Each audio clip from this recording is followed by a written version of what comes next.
Hey guys, my name's Sam from the YouTube channel Prep Medic, and in this video I'm going to be going through stopping non-life-threatening bleeding.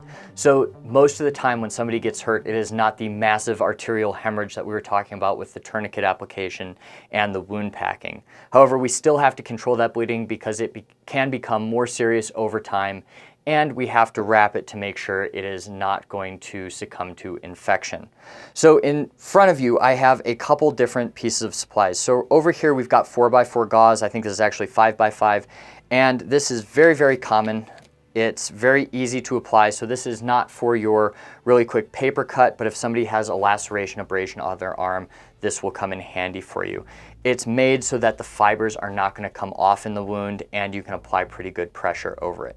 So to control bleeding with a 5x5 pad, it's really simple. All we're going to do is we're going to identify the site of the injury. I'm going to be taking this pad and I'm just going to press down as hard as I can.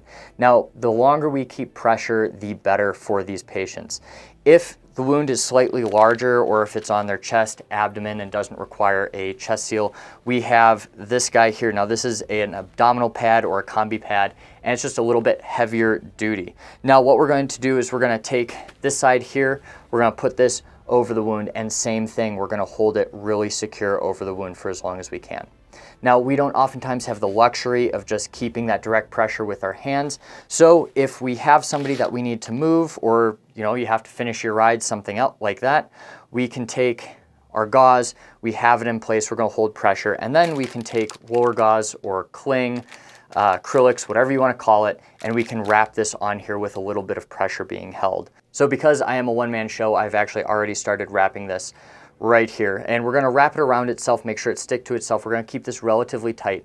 Now I want to start low, distal on this arm, and work my way up. That's just going to keep from pressing a lot of that venous blood into my hands. It'll just make it less uncomfortable for the patient.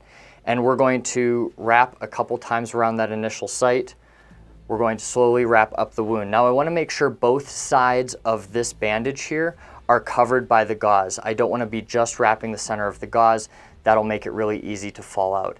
And when we're done, we don't actually even need tape. We're going to take this, we can hold up a portion of the gauze just like so, and we can squeeze this through it.